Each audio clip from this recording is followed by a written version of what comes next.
Hello, स्वागत है आप सभी का। आज हम देखेंगे फसलों के प्रकार। भूगोल और अर्थव्यवस्था दोनों का कॉमन टॉपिक है। एग्जाम्स में इससे संबंधित प्रश्न आते हैं, लेकिन एग्जाम हाल में थोड़ा सा कंफ्यूज हो जाते हैं हम। तो इसी कंफ्यूजन को दूर करने के लिए आज का हमारा क्लास है फसलों के प्रकार या फसलों के वर्गीकरण। इसको हम दो आधारों पर वर्गीकृत करेंगे, एक मौसम के आधार पर और दूसरा उपभोग के आधार पर। आइए देखते हैं।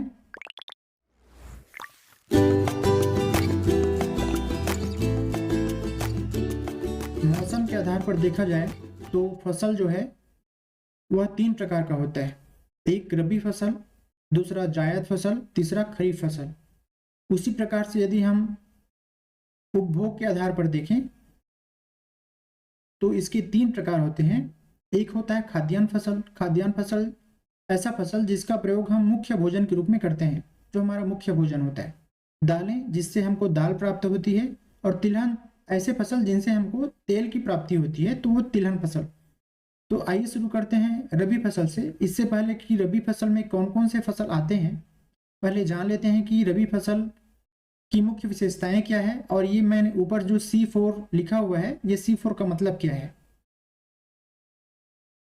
रबी फसल को हम सर्दी की फसल या बसंत की फसल भी कहते हैं, क्योंकि सर्दी के मौसम में ये फसल होता है, तो इसको हम सर्दी फसल भी कहते हैं।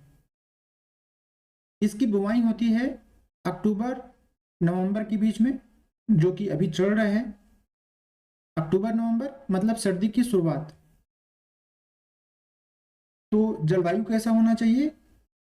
कम तापमान होना चाहिए, जैसा कि अभी है। कम पानी मतलब बारिश का मौसम चला गया है, कम पानी है जमीन पर। और वातावरण कैसा होना चाहिए? शुष्क वातावरण होना चाहिए।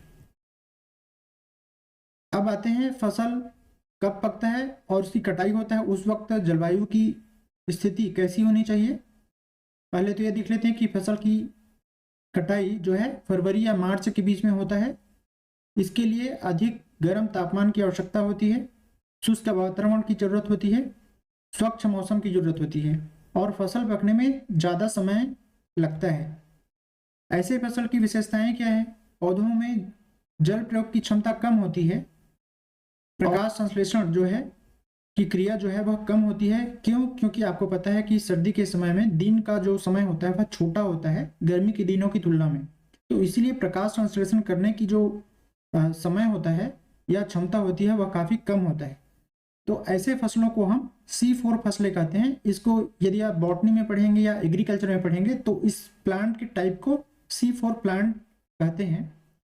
अब वापस आते हैं रबी फसल में, देखते हैं कि रबी फसल में कौन कौन सी फसलें शामिल हैं खाद्यान्न के अंतर्गत, दालों के अंतर्गत, तिलहन के अंतर्गत। इससे पहले कि हम इन चीजों को वर्गीकृत करें, तुझे देखा तो ये जाना सनम।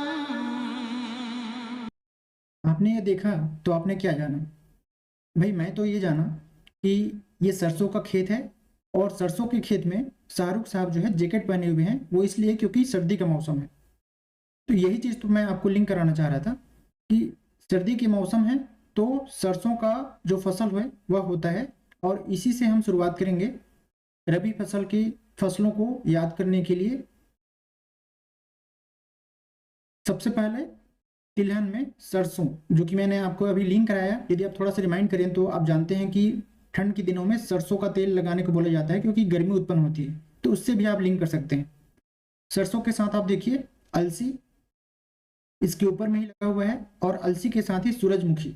सरसों, अलसी और सूरजमुखी ये तीनों ही रबी फसल है और तिलहन में आता है। अब चलते हैं चना तिवरा। यदि आप ग्रामीण क्षेत्र से हैं तो आपको पता होगा ठंड के दिनों में चना तिवरा आपको खूब खाने को मिलता है। तो चना तिवरा को आप लिंक करेंगे। साथ ही मटर मसूर, मटर और मसूर, चना मटर मसूर, ये सभी जो है चना के साथ तिवरा, ये सभी आपको ठंड के दिनों में देखने को मिलेगा। तो आप इसको याद रखिएगा, चना मटर मसूर। मटर और मसूर में कंफ्यूज मत होइएगा। देखिए मटर मसूर एक समान लगेगा, शुरू का म और अंतिम का र, मटर मसूर। तो आप इसको लिंक करिएगा, इसकी जोड़ी मटर मसूर। उसी प्रकार से चना तिवरा, यदि आप ग्रामीण क्षेत्रों से हैं तो आपको चना तिवरा एक साथ आपको याद होगा, ठंड के दिनों में चना तिवरा। ये जो है चार फसल, ये दालें हैं इनसे हमको दाल प्राप्त होती है। खाद्यान्न में चलिए, खाद्यान्न में गेहूं का भी होरा खाते हैं, आपको पता होगा, कच्चे गेहूं का, ठंड के दिनों में गेहूं, और इसके साथ ही जौ। यदि आप इतिहास पढ़े हैं, कंपटीशन एग्जाम की तैयारी कर रहे हैं, तो आपको पता होगा कि हड़प्पा कालीन संस्कृति में भी गेहूं और जौ, विशेषकर जौ, ये जो है हमारी प्रारंभिक फसल थी। जब इंसान फसल उत्पादन करना सीखा तो जौ और गेहूं का उत्पादन सबसे पहले किया था। उस समय जौ को यौ नाम से जाना जाता था, आप पढ़े हैं। तो ये हमारी प्रारंभिक फसल है, ये रबी की फसल है। इसके साथ ही सब्जियां, जितने भी हरी सब्जियां देखते हैं, ठंड के दिनों में खूब सारे सब्जियां आती हैं मार्केट में, और ठंड में आप ताजी ताजी सब्जियों का, आलू, गोभी, गाजर, मूली, चुकंदर इत्यादि का आप सब्जी खाते हैं, तो आपको ये चीज आसानी से याद हो जाएगा। और यदि आप सब्जियां खा रहे हैं तो सब्जियों के साथ आप मटर को भी याद कीजिएगा ना, सब्जी के साथ आलू, गोभी, मटर। यदि आप सब्जी पका रहे हैं ठंड के दिन में, तो उसके लिए हरे मसाले भी तो चाहिए, तो प्याज, लहसुन, धनिया, जीरा, राई, अब एक साथ उसको लिंक करिए, आलू, गोभी, गाजर, मूली, धनिया, चना, मटर, मसूर, ये सारे के सारे एक साथ आते हैं। ठंड के दिनों में खूब भोजन खाना होता है, काफी भूख लगती है और काफी टेस्ट के साथ हम खाते हैं, तो उसको आप एक साथ लिंक करके याद रखिएगा। रबी फसल को ही मैं आपको अच्छे से याद करवा रहा हूँ, उसके बाद फिर आपको खरीफ फसल को याद करना नहीं पड़ेगा, क्योंकि जितना रबी फसल में आ गया, उसके अलावा जितने भी फसल बच रहे हैं वो सारे के सारे आपके खरीफ में आ जाते हैं। तो रबी बस को आप याद करिए, इसीलिए मैंने इनको लिंक कराने की कोशिश की। ये हो गया आपका रबी की फसल। अब आते हैं खरीफ की फसल। इससे पहले कि खरीफ की फसल में कौन कौन से फसल खाद्यान्न में, दालों में और तिलहन में आएगा, उससे पहले देख लेते हैं कि खरीफ की फसल की विशेषताएं क्या होती है। कौन से ऐसे कंडीशन होते हैं जिसमें खरीफ की फसल जो है वह अब खरीफ की फसल जो है वो बढ़ती है। तो खरीफ की फसल को मानसून फसल या पतझड़ की फसल भी कहते हैं, क्योंकि गर्मी में जैसे पतझड़ होता है, उसके बाद जैसे ही मानसून आता है या बारिश की शुरुआत होती है, तो इस प्रकार की फसलों का जो बीजारोपण होता है वह किया जाता है, या ऐसे फसलों को लगाया जाता है। तो इसीलिए खरीफ की फसल को हम मानसून फसल या पतझड़ की फसल भी कहते हैं। इनकी बुवाई कब होती है? जून या जुलाई के महीने में। जैसे ही बारिश शुरू होती है, मानसून आता है, पतझड़ समाप्त होता है, तो इनकी बुवाई होती है। बुवाई के वक्त कैसा मौसम चाहिए होता है? अधिक तापमान, जस्ट गर्मी खत्म हुआ रहता है, या जैसे गर्मी का अंतिम समय होता है, खूब गर्मी रहती है, अधिक तापमान, अधिक आर्द्रता, आर्द्रता भी अधिक होती है। बारिश शुरू हो जाती है तो आर्द्रता बढ़ जाती है। बुआई के पश्चात फसल का पकना और कटाई कब होता है? यह होता है अक्टूबर से नवंबर के बीच में, जो अभी का वक्त है। ठंड, थोड़ा थोड़ा ठंड पड़ना शुरू हो जाता है अक्टूबर नवंबर में। क्या वातावरण होना चाहिए? शुष्क वातावरण होना चाहिए, स्वच्छ मौसम होना चाहिए। फसल पकने में कम समय लगता है, ऐसे फसलों को पकने में कम समय की आवश्यकता होती है। तो ये फसल की विशेषताएं क्या होती है? पौधों में जल उपयोग क्षमता अधिक होती है। क्यों? क्योंकि बारिश में हो रही है, बहुत अधिक पानी चाहिए होता है, इसलिए तो धान की फसलों को बहुत अधिक पानी की जरूरत होती है, सिंचाई की।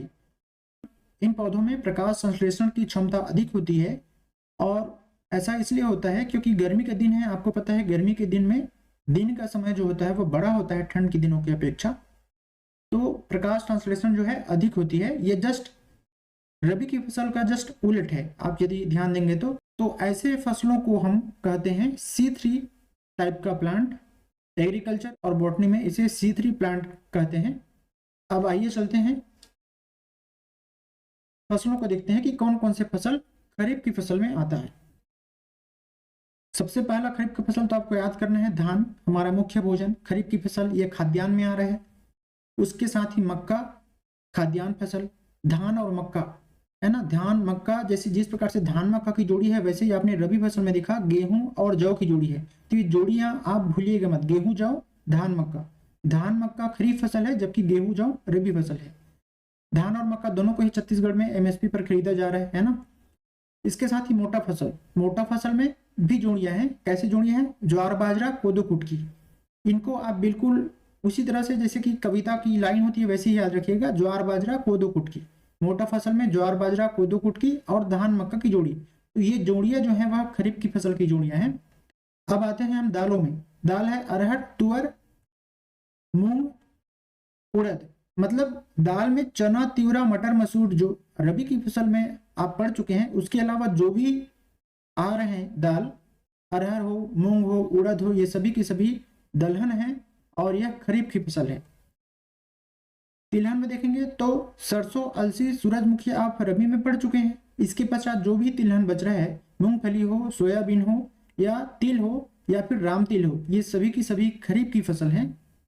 इन्हें हम खरीफ की फसल कहते हैं। तो आप इनको ऐसे ही जोड़ी बना के याद रखिएगा तो आपको बहुत आसानी से याद हो जाएगा। देखिए, रबी की फसल जो है अक्टूबर नवंबर से फरवरी मार्च तक हुआ और खरीफ का फसल जो है वह जून जुलाई से अक्टूबर नवंबर। आप देखेंगे बीच में मार्च से जून का जो समय है वह बचा हुआ है। तो रबी और खरीफ के बीच का जो समय है वह समय गर्मी का समय होता है, मार्च से जून। इस वक्त जो फसल होता है इसे हम कहते हैं जायद की फसल, जो मार्च से जून के बीच में होता है ये हम गर्मी की फसल कहते हैं। इसकी विशेषताएं क्या है? जैसा मौसम वैसी विशेषताएं, गर्म और सूखा मौसम होना चाहिए। इन पौधों को बढ़ने के लिए लंबे दिन की आवश्यकता होती है क्योंकि गर्मी के दिन में सबसे अधिक लंबे दिन होते हैं। इनमें क्या आते हैं? गर्मी की सारी फलें, मतलब जो भी फल आप देखते हैं जो गर्मी में हमें मिलता है वह सभी जायद फसलों के अंतर्गत आती है।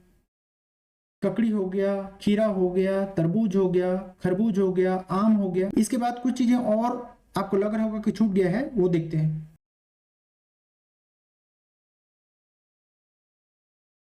नकदी फसलें नकदी फसलें या व्यावसायिक फसलें ऐसी फसल जिनको हम मार्केट में सीधा बेचकर नगद हमको प्राप्त हो सकता है या जिनको व्यवसाय में यूज करते हैं, व्यवसाय के रूप में लगाते हैं, ऐसे फसलों को नकदी फसलें, व्यावसायिक फसलें कहती हैं। जैसे कपास हो गया, जूट हो गया, गन्ना हो गया। तो आपको याद रखना है कि कपास, जूट, गन्ना ये सभी की सभी जो है खरीफ की फसल के अंतर्गत आती है। तो आज की क्लास में बस इतना ही। Thank you very much.